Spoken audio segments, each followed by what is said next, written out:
All right, now I'm going to teach you how to tie in as a climber. The first thing you're going to do is choose the appropriate rope. So whatever climb you're getting ready to do, make sure the rope follows that climb. Now to tie in as a climber, starting from a blank rope, the first thing you're going to do is grab the tail end with your hand and go hand to opposite shoulder. This is going to give you a quick body measure to make sure you're tying the knot the right length. Now to tie the knot is just simply pinch and form a loop right where you're holding. Take your tail end. It's going to cross the other rope in the front as you wrap around over top of your hand. Just make sure it's crossing, because if you'd wrap the other way, it's not going to cross. Once it crosses in your hand, wrap over top and just take the tail and now poke back through the loop up front. Hold as you pull through. You should have a single figure eight on the end of your rope.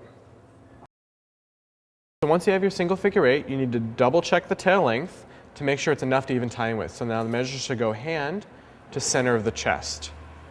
Once you have the appropriate measure and the appropriate length of tail, you're going to take your tail end.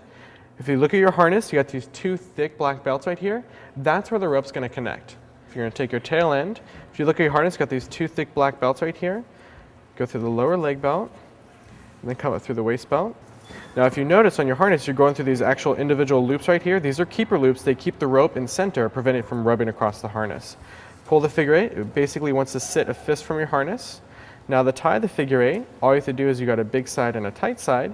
Take your tail end, you're going to place it right next to that rope, leading from the harness. All I have to do is, I'm going to start on the tight side, which puts it on the outside of the knot. I'm going to push it through, and I'm literally just going to lay it next to the other rope as I follow it around. So I pull it all the way through the first time, so that way it sits close to me. If you notice, I'm just literally laying it next to the rope as I retrace the figure eight, taking every single, and I'm going to turn it into a double. Because the climber's knot is literally just a double figure eight. When I'm done, pull it nice and tight. And then there's the climber's knot.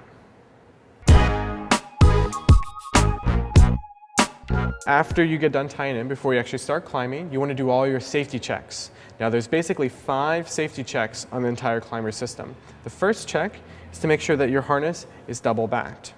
This is an auto double back that I showed earlier, but make sure it's nice and tight above your hips on your natural waist. Harnesses work both directions, so if you ever flipped upside down, it's going to physically catch on your hips. So don't put it on the widest part of your body. Next, you're going to make sure that the rope ties in through 2 belts in your harness, your lower leg and your waist belt. The knot's going to sit basically just a fist from your harness.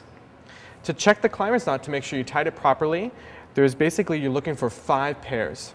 1 pair coming in, 2, 3, 4, and 5 pairs of rope coming out. Now these need to be nice and neat parallels, so that way you can effectively check the figure eight all the way through. Now the last and final step is to make sure that the tail is long enough. Basically the tail just needs to be twice the length of the knot. So if you can take the tail and fold it double into the knot, you know you've got a good distance.